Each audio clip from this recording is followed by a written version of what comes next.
Hi friends, I am Advocate Amit Ghosh. In today's video, I will be sharing some important precautionary tips to help you protect yourself from bank related cyber fraud issue.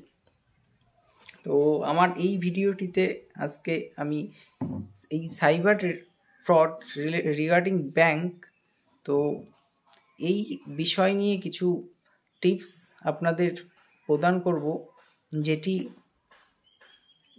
সবার জেনে রাখা ভালো। এবং এখনকার দিনে যে cyber crime বেড়ে চলেছে রিগার্ডিং ব্যাংক বা others bank related cyber crime, অর্থাৎ বিভিন্ন ম্যানারে হচ্ছে। কাউকে ফোন করে তার আননোন নাম্বার থেকে কল করে তার থেকে ওটিপি চাইছে। ওটিপিটা সে শেয়ার করা মাত্রই তার ব্যাংক থেকে লক্ষাধিক টাকা উধাও হয়ে যেতে পারে, অথবা কোনো লিঙ্কের মাধ্যমে তার ফোনে লিঙ্ক আসতে পারে, সেই লিঙ্কে ক্লিক করার পর তার টাকা ব্যাংক থেকে উধাও হয়ে যেতে পারে। এবং তাকে কোনো ইনভেস্টমেন্ট টিপস দিয়ে তার অ্যাকাউন্ট থেকে টাকা উধাও হয়ে যেতে পারে, যেটি রিসেন্ট হয়েছে একটি ব্যক্তির। তো নিউ টাউনে 21 লাখ টাকা তার অ্যাকাউন্ট থেকে উধাও হয়ে গেছে। ইনভেস্টমেন্ট টিপস রিগার্ডিং সে তাকে কিছু লিঙ্ক প্রোভাইড করেছিল, সে ক্লিক করার পর তার টাকা উধাও হয়ে গেছে। কলকাতার ঘটনা, নিউ টাউনের। তো এরকম অনেক ঘটনা ঘটছে। তো এমন কোনো ঘটনা যদি ঘটে, তো সেই ক্ষেত্রে ওই মুহূর্তে সেই ভিকটিমের কি করণীয়, এই বিষয়টি নিয়েই আমি কিছু টিপস আপনাদের দেব।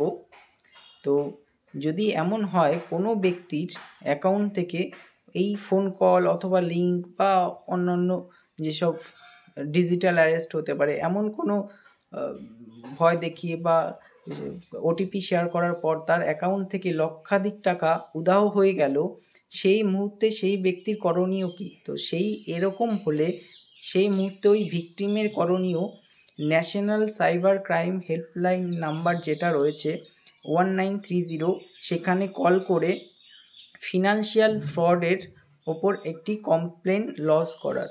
তারপর কমপ্লেন লজ করার পর সেই ব্যক্তিকে একটি ডকেট নাম্বার দেবে, যেই ডকেট নাম্বারটা 14 সংখ্যার।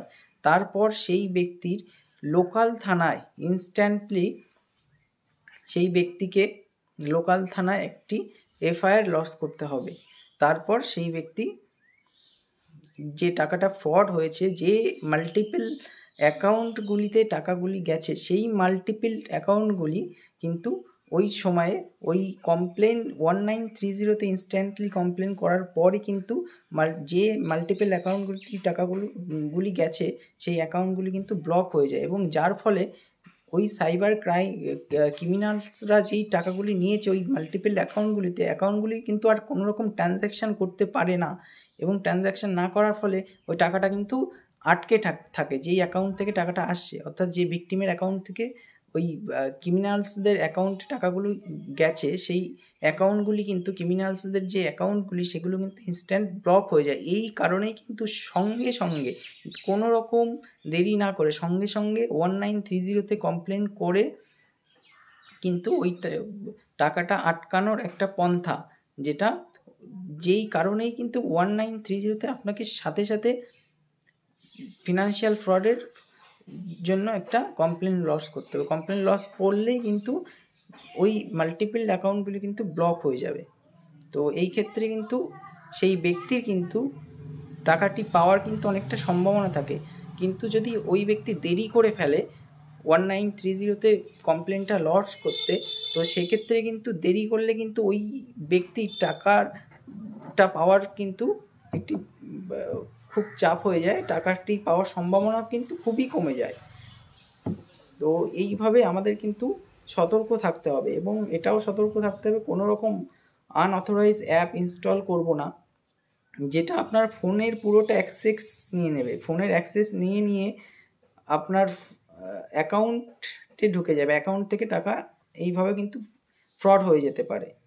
তো কাউকে ওটিপি শেয়ার করা যাবে না। ব্যাংকের নাম করে অনেকেই ফোন করবে, ব্যাংক কিন্তু এমনভাবে কল করে না।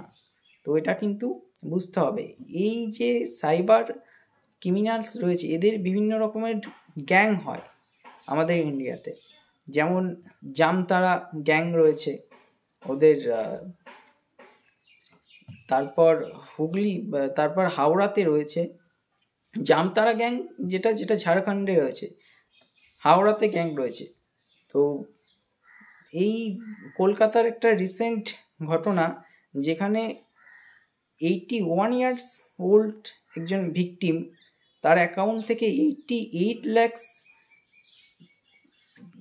রুপিস, যেটা তার ব্যাংক থেকে উধাও হয়ে গেছে, ডিজিটাল অ্যারেস্টের থ্রেটেন করে, তাকে ডিজিটাল অ্যারেস্টের ভয় দেখিয়ে তার অ্যাকাউন্ট থেকে এই টাকাটা গেছে, যেটা রবীন্দ্র পল্লীর ঘটনা, কেষ্টপুরের। তারপর আর একটা নিউ টাউনের রিসেন্ট ঘটনা আছে। তো এরকম তাকে ইনভেস্টমেন্ট টিপসের বিষয়ে বিভিন্ন রকমের লিঙ্ক প্রোভাইড করে তার থেকে অ্যাকাউন্ট থেকে কিন্তু টাকা কেটে গেছে।